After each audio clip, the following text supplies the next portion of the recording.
की प्राप्ति होती है कथा सुनने से, मंदिर में आने से। मति की रहती गति भूति भलाई, मति की रहती गति,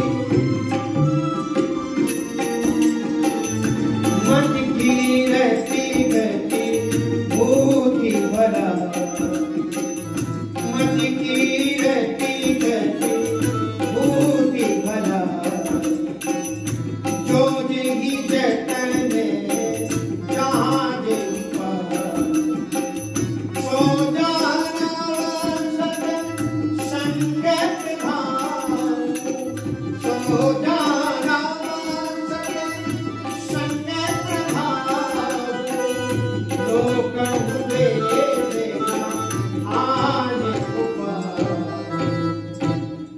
सत्संग में बैठने वाले व्यक्ति समय पर सही निर्णय कर पाते हैं। राजा परीक्षित को श्राप मिला है 7वें दिन तुम मरोगे, कंस को श्राप मिला है 8वां पुत्र तुझे मारेगा। बोलो आप कंस के जीवन में 25-30 वर्ष हैं, कितनी तीर्थ यात्राएं चाहता तो कर सकता था, कितनी यज्ञों का संपादन कर सकता था, कितनी भागवत कथा, एक भागवत कथा को क्या 18 पुराणों को 18 बार सुन सकता था, लेकिन मत नहीं थी, सत्संग नहीं किया था। इसलिए राजा परीक्षित ने सत्संग सुना था, राजा परीक्षित ने गीता सुनी थी, और सनातन धर्म के सदग्रंथ एक बात को बार बार कहते हैं कि मृत्यु से डरो मत, क्योंकि मृत्यु जीवन का एक अपरिहार्य सत्य है। वस्तुतः सत्य बात यह है कि मृत्यु एक महोत्सव है, ये दुखद पल नहीं है।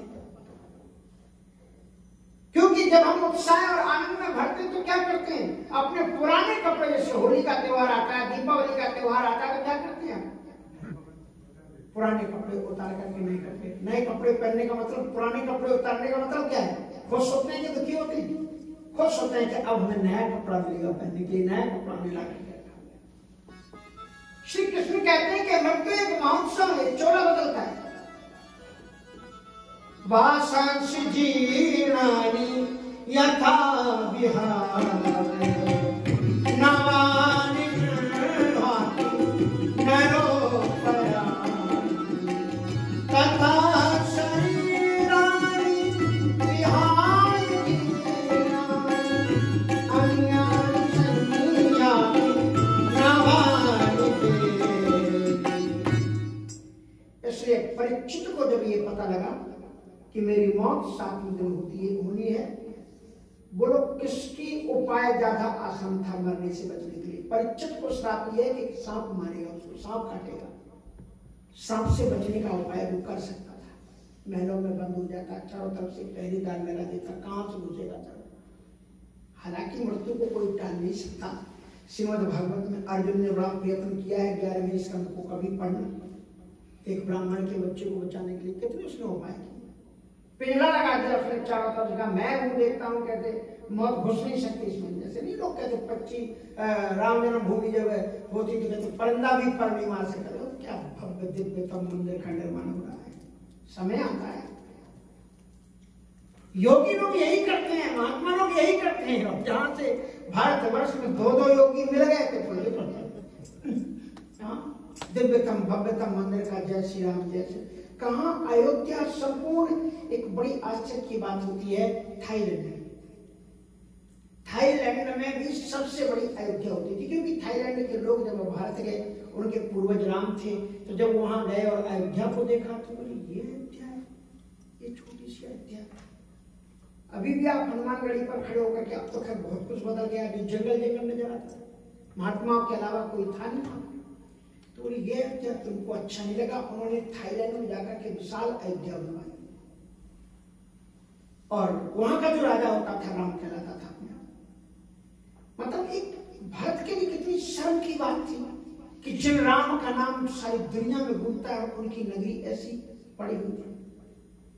ठाकुर जी ने दिव्य मंगलमयी कृपा की। आंदोलन तो बहुत चला, हम भी उसमें, अगर आपने देखा होगा उस पूजन का क्षण, तो मात्र 200 लोग ही संपूर्ण विश्व से बुलाए गए थे।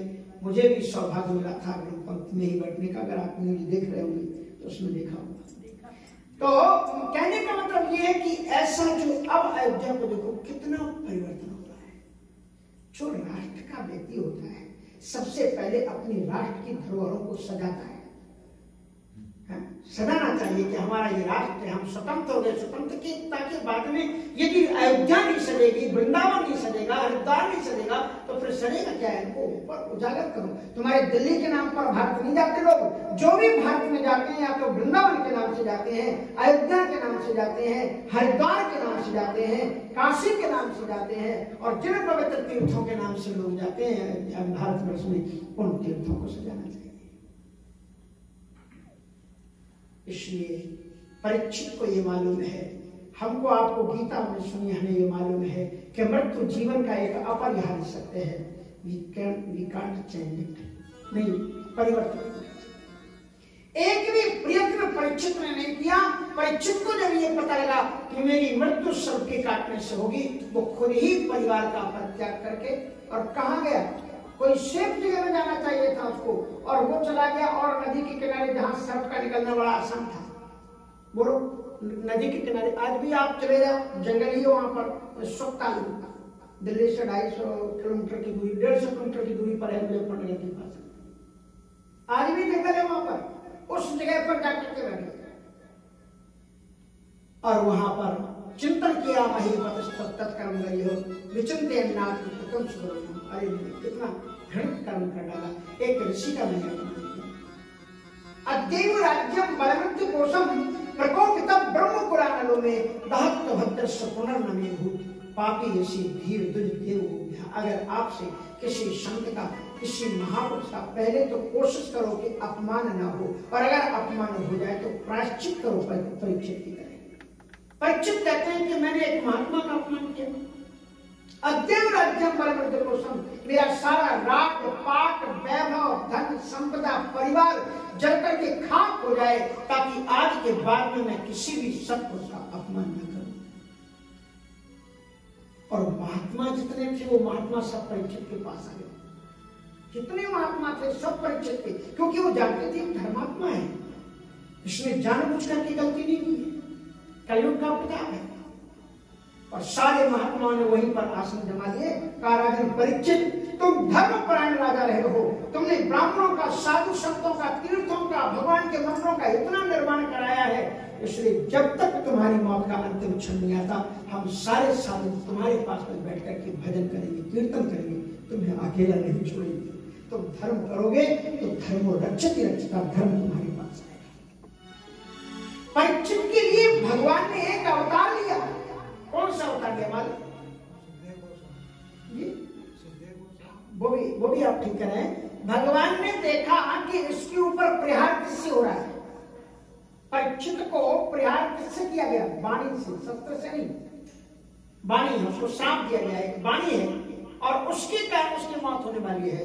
तो भगवान ने कहा इसके ऊपर वाणी के द्वारा मौत होने वाली है, मैं भी वाणी के रूप में ही अवतार लेकर के आता हूँ। इसलिए भगवान श्री कृष्ण जी ने स्वकीय यद भवे तेजस तच्च भागवते दधा तेनेम वाङ्मयी मूर्ति प्रत्यक्षा वर्तते हरि। भगवान का जो स्वकीय तेज था वो श्रीमद् भागवत में लेकर के प्रविष्ट हो गए। इसलिए ये काव्यों का पोथी नहीं है मेरे भाई। तेनेम वाङ्मयी मूर्ति प्रत्यक्षा वर्तते हरि, एक ग्रंथ के रूप में साक्षात भगवान का अवतार परीक्षित किया। परीक्षित ने 7 दिन के अंदर में अपनी तो मुक्ति की ही, और एक ऐसा सदग्रंथ हमारे बीच में पैदा करके वो चले गए कि आगे आने वाले युगों में युगों तक लोगों का उद्धार होता रहेगा। धुंधकारी का किससे उद्धार? जब उसके भाई ने कहा कि मेरे भाई तुम्हारा क्या हुआ, मैंने तो तुम्हारे लिए गया का श्राद्ध कर दिया, पिताजी के तुम्हें सब कुछ कर दिया, आप तुम कैसे रह गए?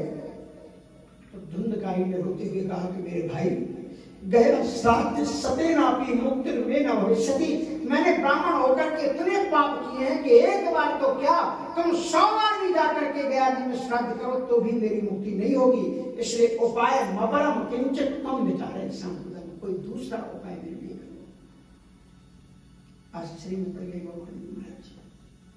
कि यदि शास्त्रीय परंपरा की बताई हुई विधि से इनका उद्धार नहीं हुआ तो कैसे हो सकता है?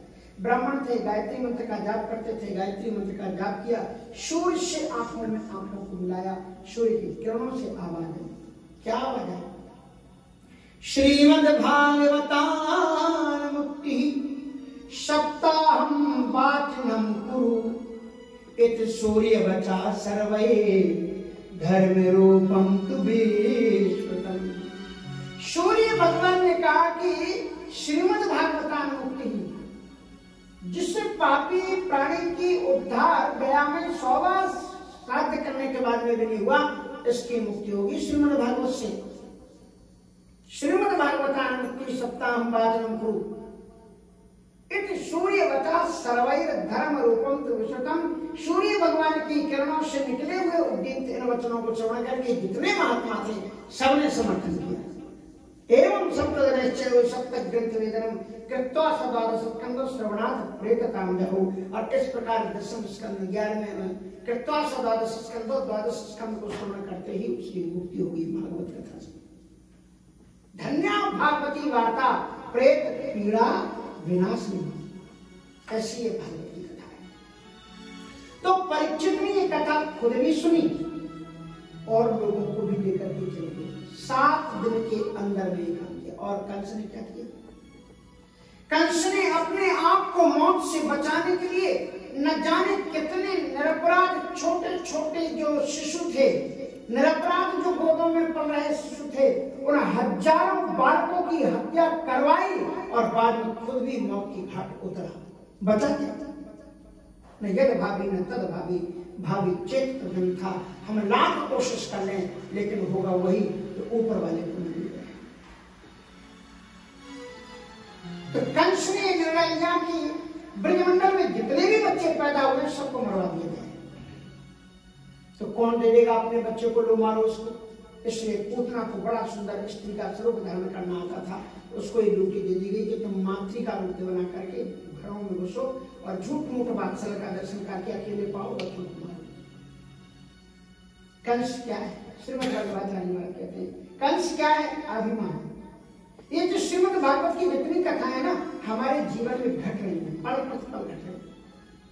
ये केवल इतिहास नहीं है, ये हमारा वर्तमान भी है। इन कथाओं को श्रवण करके हम अपने जीवन को सुधार सकते हैं। कंसेन प्रहिता घोरा पूतना बालघातिनी शिशुश्चचार निघ्नन्ति पुरग्राम विदारिषु। कंस की भेजी हुई ये अविद्या है। कंस अभिमान है और ये अविद्या है। कंसेन प्रहिता घोरा पूतना बालघातिनी, वो जो पूतना है वो क्या करती है?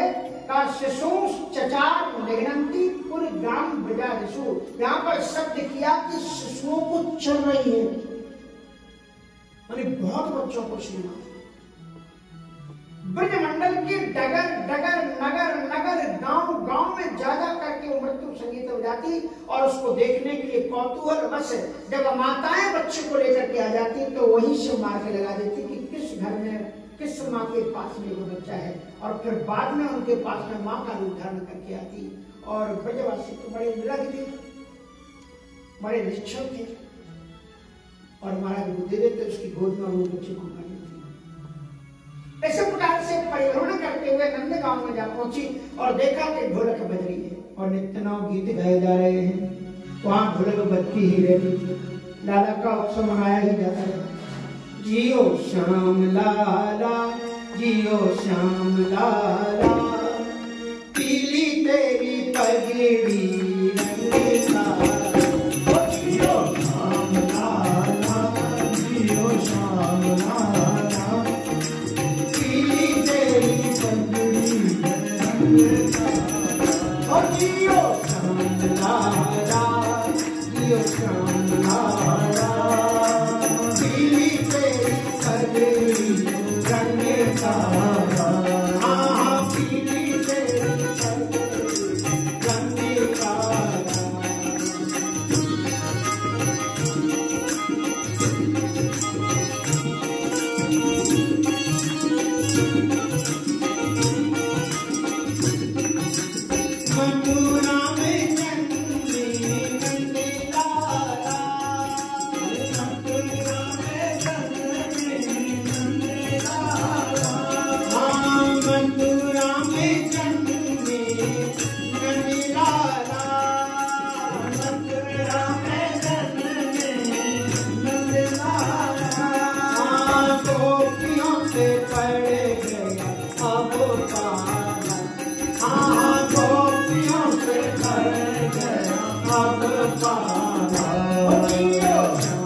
जिसको कोई खुद का पूतना हो वो दूसरे के पूतों के मरने का दर्द क्या जाने, इसलिए उसका नाम पूतना है। और पूतना नाम का एक ग्रह भी होता है और पूतना पूतना कह करके ही उसकी नजर उतारी जाती है, ये भी आप समझ लेना। और संस्कृत के अनुसार पूतना शब्द का अर्थ है पूतान नयत सा पूतना, जो दूसरे के पूतों को खा जाए उसका नाम है पूतना। इस प्रकार से पूतना सूत चचार मेघनंती पूरे ग्राम में जासु, उसमें विवेकानंद बाबा के घर में नितना महोत्सव तोरण द्वार सजे हुए, भीड़ आ रही है जा रही, समझ लिया हो ना हो मेरे राजा का वध करने वाले का अवतार इसी घर में हुआ होगा। पूतना ने जरा ठहर करके दिव्यतम स्वरूप धारण किया। एक श्लोक में पूतना की झांकी का वर्णन किया गया कि उसने स्वरूप कैसा सका है। ताम के सुबंध व्यतिशिक्ति मल्लिकाम, ताम के सुबंध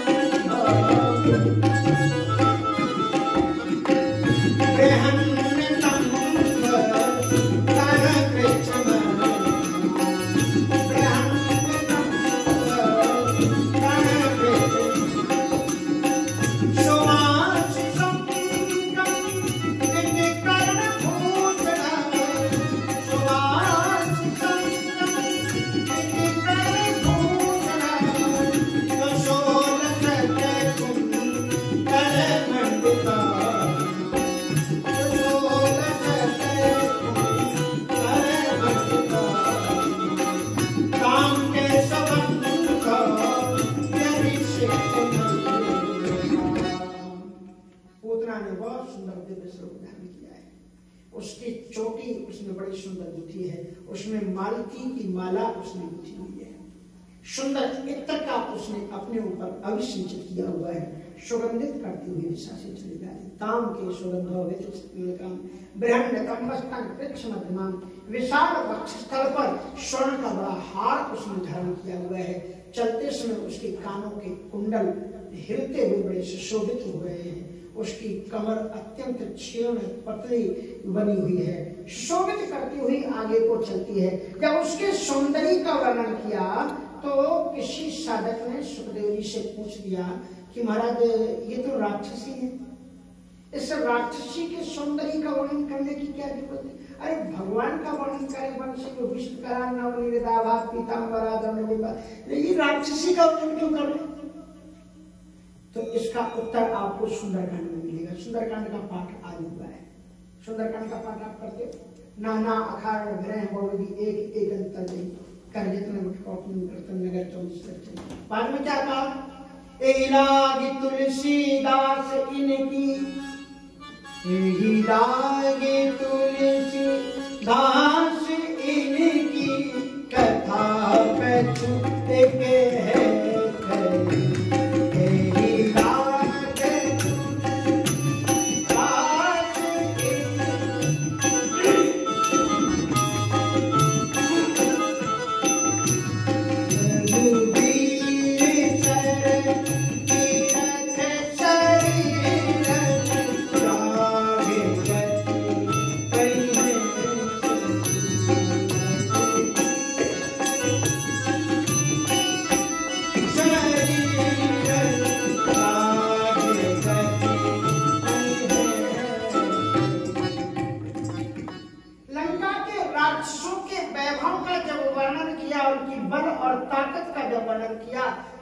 तुलसीदास जी से पूछा कि महाराज राक्षसों की यशस्विता का वर्णन क्यों कर रहे हो? क्या ये बड़े सौभाग्यशाली? कैसे सौभाग्यशाली? बोले एहिलाग तुलसीदास इनकी कथा कछु एक है कही, क्योंकि रघुवीर सर तीरथ शरीर त्याग गत कही है सही। ये रघुनंदन श्री देवेंद्र सरकार के पवित्र कर कमलों के द्वारा निःशर्त बाणों के द्वारा इनकी मुक्ति होने वाली, इनको राम जी के बाण लगेंगे इनकी मुक्ति होगी, इसलिए बड़े सौभाग्यशाली हैं, भगवान जी के द्वारा उद्धार होने वाला। अब आपको समझ में आया पूतना का वर्णन क्यों किया? समझ में आया कितनी सौभाग्यशाली हम भगवान का दर्शन नहीं कर पाते। बड़े बड़े अमलात्मा विमलात्मा योगी ऋषि लोग यत पाद पांसुर बहु जन्म के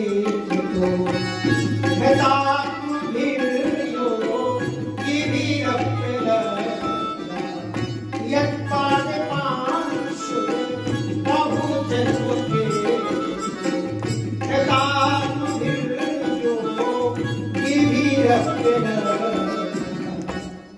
जो परमात्मा बड़े बड़े ऋषियों के लिए भी अलग हैं, जिनके चरणों की रज प्राप्त नहीं कर पाते ऋषि लोग, आज ये पूतना उन्हीं अखिल कोटि ब्रह्मांड नायक परमात्मा को अपनी गोद में लेने वाली है।